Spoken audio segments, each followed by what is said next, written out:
All right, I just got off work about 30 minutes ago. I've been sitting in the car watching the play-in of the DGPT FPO championships. It is 11:17 a.m. I got off around 11 or 10:45, but I have league tonight, and right now I'm about 35 minutes from the course.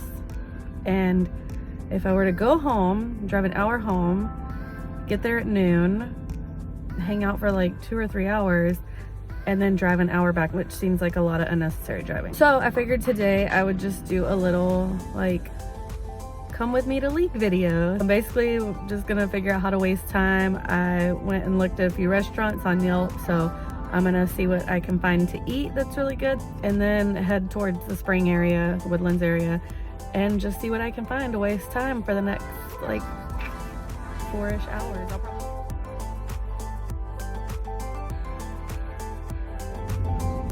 First stop, Aldi, because I haven't been here in forever and they always have cool stuff. Favorite dressing ever.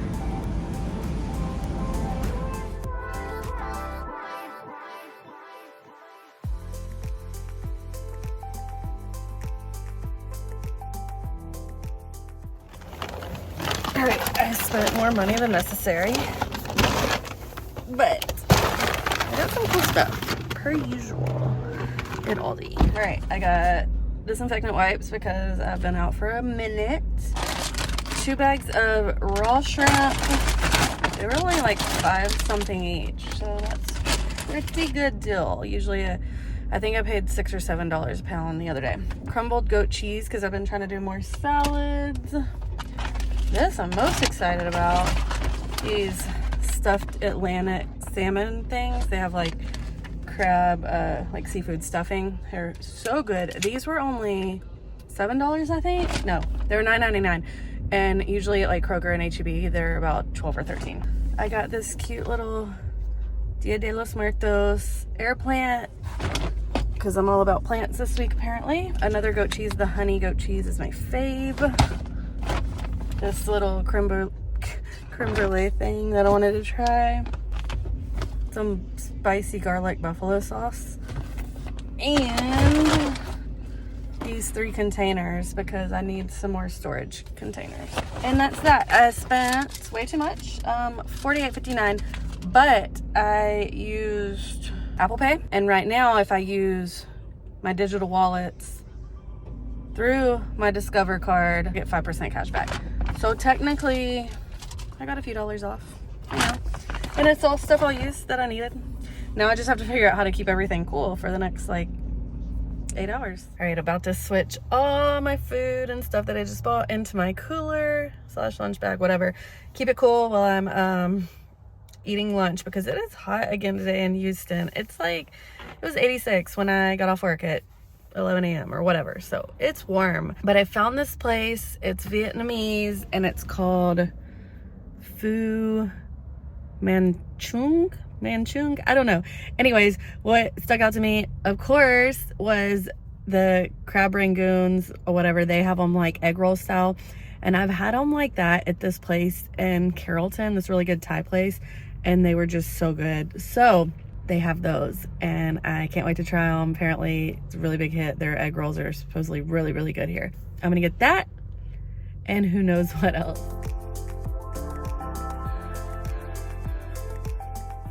So as soon as you walk in, you see menus and all these beautiful photos of their most popular items, and you order right away when you walk up to the counter. And I absolutely love that because you just go sit and wait for your food. I started out with a Thai milk tea. It was really good. And then the star of the show, the reason why I went, I got the sampler, and then I also got a full-size portion of the Krabby Cream Rolls because the 2 in the sampler was just not enough. The sampler had more of the Krabby Cream Rolls, macarolis, which are mac and cheese, and then regular egg rolls. They were all spectacular.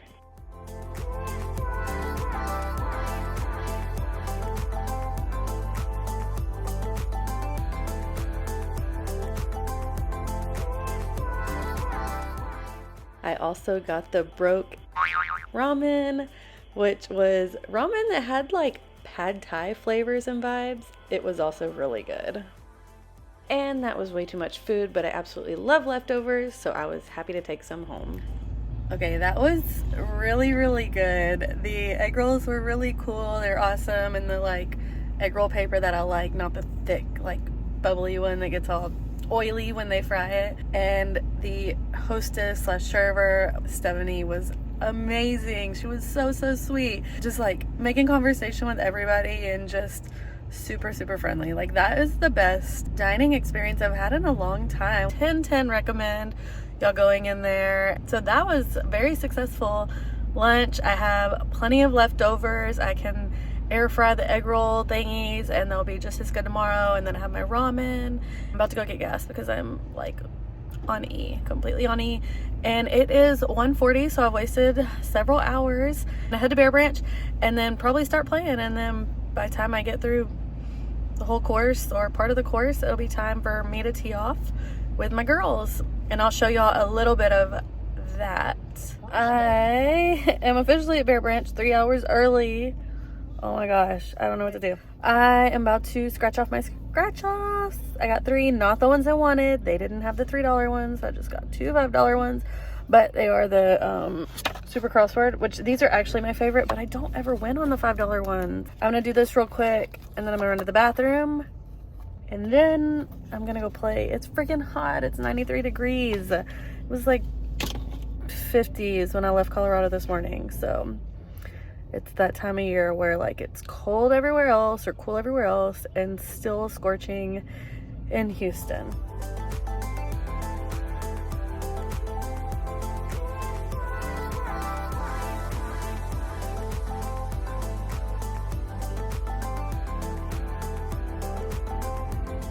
All right, I won $5 on this one.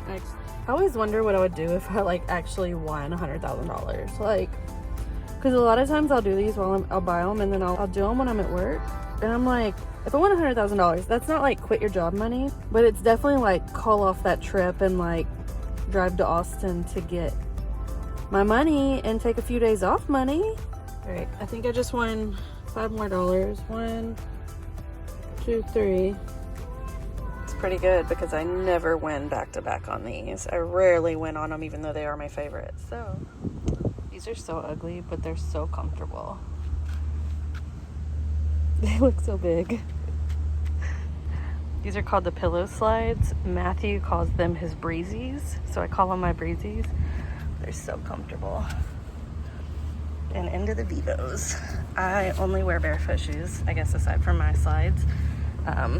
So I've been wearing Vivo shoes for about 4 years, but just recently for disc golf.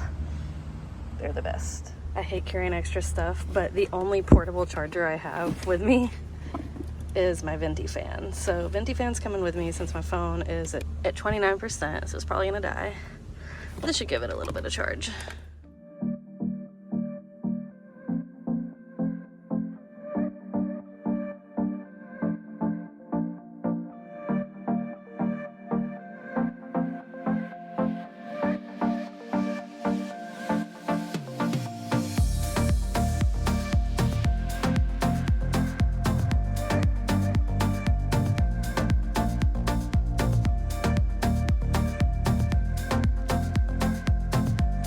So Bear Branch is primarily short holes. Like the first one was 170 something.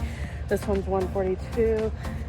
It is also very lefty flick friendly. So this is a, turnover shot for me, like hyzer flip with the air diamond or something. Bear Branch is really cool because it is where I started playing Chicks Chasing Chains. Back in 2018, my first ever league was out here. I'd only been playing, I don't know, maybe 2 months, if that. And this is where I had my highest rated round ever. It was the 888.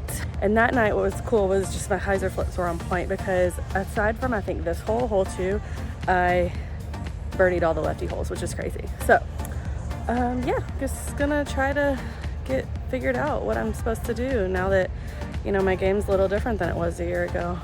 Definitely need to put my phone on the tripod because I'm pretty sure I just didn't record any of my shots, which is fine because they were both bad. But the thing about Bear Branch is it is very wooded, as you can tell. So although it is, I'd say it is an easier course, it also has teeth. So when I first started, I think my rounds were like 90, 91 out here.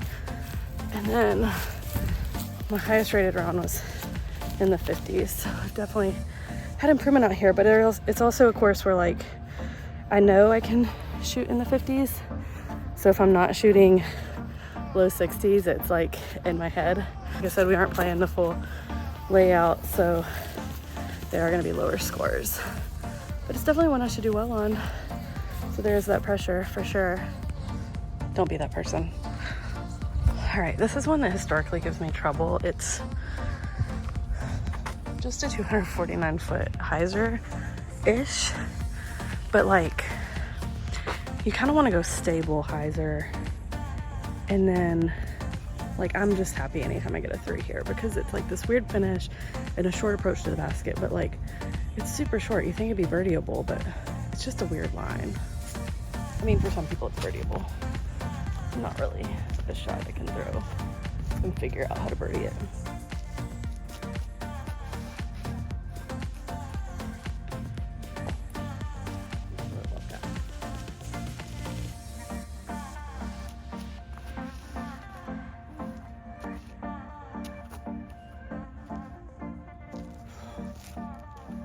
Never went mid before, but might be the play.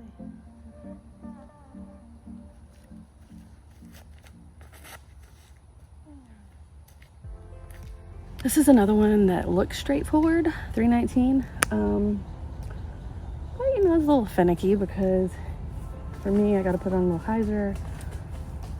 These squirrels are gnarly. Oh my gosh. If it's too flippy, it gets caught up in the bushes over there. If it's not flippy enough, it gets caught up in the bushes over there. And then it's usually a weird approach, so we'll see.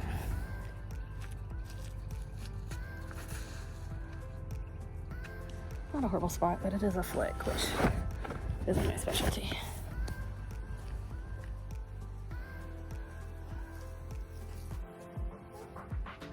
Almost threw down with the lobster. That would have been cool to do on camera. You gotta get you a lobster. Alright, I'm actually gonna wait and let the guys behind me play through because I'm trying to throw some extra shots and I don't want them to have to keep waiting on me.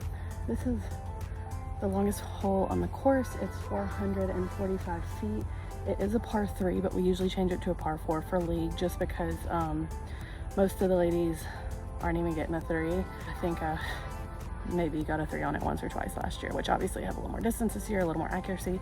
So I should be getting a 3 on it, but we do like to change it to a par 4 just to give the girls a few more birdie opportunities. So hopefully it's a 4 tonight. We'll see. If not, it's okay. All right, let the guys play through. I still have an hour before our card tees off. I don't know if I'm warmed up enough for a free tail, but we're gonna do it anyways. We have 2 options. I actually have 3 free tails, but I only really throw 2. This is my OG Sublime free tail. It's my favorite. It's so cool. And then I put this one in as a backup, and this one's actually a little flippier, so probably gonna throw my Christmas one.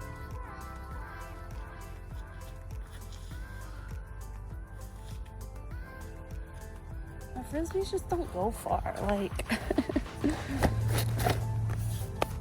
I need my coach to step up my distance game.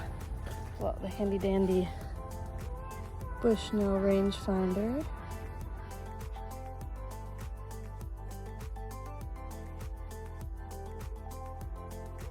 Still got about 245 to the pin. It looks further than that, but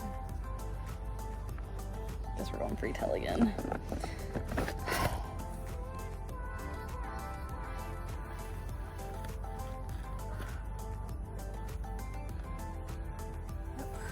Probably about 215, 220. So it's really discouraging to not be able to throw far. I will say there is a silver lining to not throwing that far and being slightly over 800 rated, is that when I do get some more distance, that should help my rating. Not that distance is everything, but the fact that, you know, I have to be accurate from a further distance on every approach leaves a lot more room for error. So when I finally start getting more distance, that means potentially easier pars. I mean, it's still close. It's circle's edge putt for par if we played as a par 3.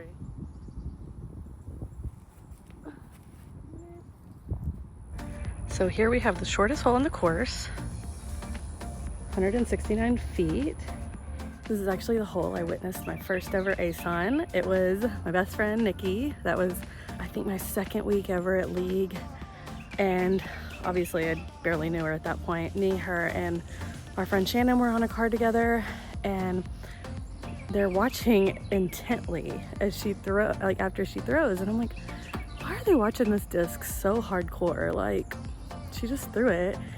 And I guess because they knew it was tracking for the basket. So yeah, it smashed chains. Over here on the next fairway, there was a huge group of guys. So she got tons of 51 money, tons of signatures on her disc. Can still remember her jumping up and down screaming on the box. So, and that, fun fact, is the only ace League has ever paid out. It was started in 2017. She hit her ace in 2018. And we've had a few aces hit since then, but nobody paid into the ace pot. So the ace pot is like $600 right now. It's big. And at the end of the session, if nobody aces, which there are a bunch of aceable holes out here, so we're hoping somebody does, preferably me. But at the end of the 6 weeks, we'll do a year-end party, and then we'll actually do 9 $50 cash DTPs if we still have ace pot. So let's see if anybody can get this ace again this year. Okay, so I'm really surprised that the lobster got the worst kick. Bullet actually ended up being the closest. It got a weird kick. There's one Mustang, about circle 2, another Mustang.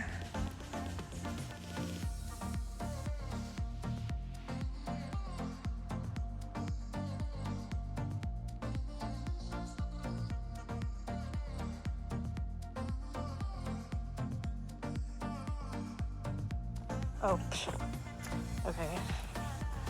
I guess it kicked and I didn't realize because it's literally right by the basket. Where'd he go? Oh, he slithered away real fast.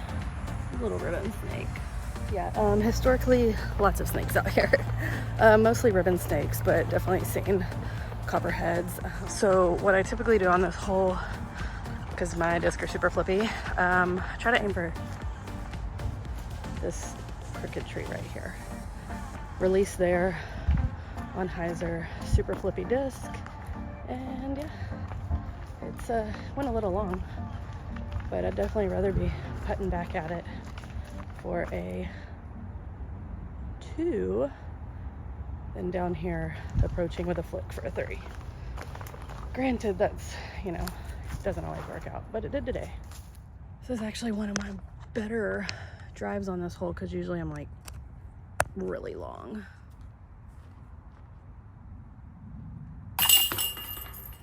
Alright, it's not even 5 yet, and apparently all the girls are already out, so we can tee off early, which means we won't finish in the dark, which is amazing. Can we high five you? We're not, it doesn't matter. Oh, we gotta do. You look like a loser now. Cute t-shirt. I didn't get any more.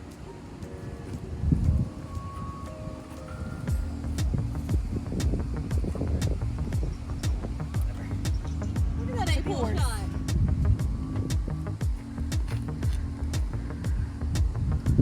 Look at it. That was better than my backhand.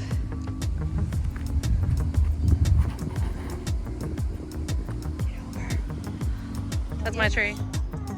And then it'll go to everybody that's actually taking score. It'll pop up on their phones.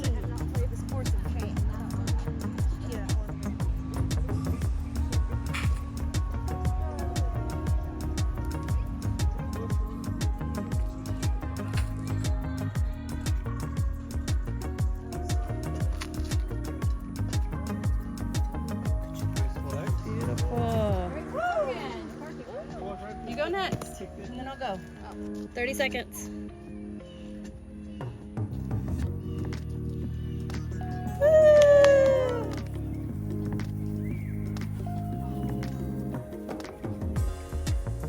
Yes. If she aces with a backhand, I'm quitting. I'm quitting. It's gonna work. Yeah.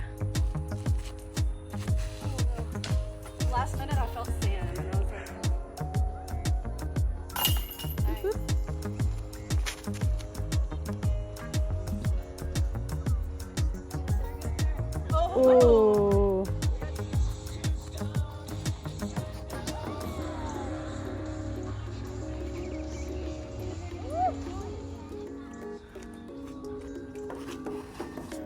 Get flippy. Hey, look at there.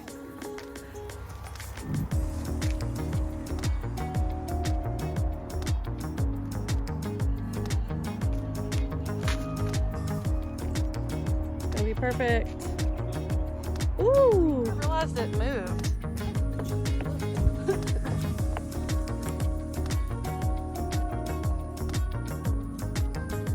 I guess I've never been on it. High five. Woo. Good shooting, Dominique. She's killing it.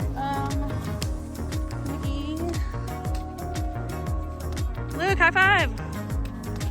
Woo! High five. Good job. You're probably just better than the first one, right? Dominique, tell us what your round rated. 953. Dang, she slayed it. Okay, well, whatever. It landed at a 953. Yeah. You were I know. I think. And then afterwards, we put everything on the score sheet and give out tags.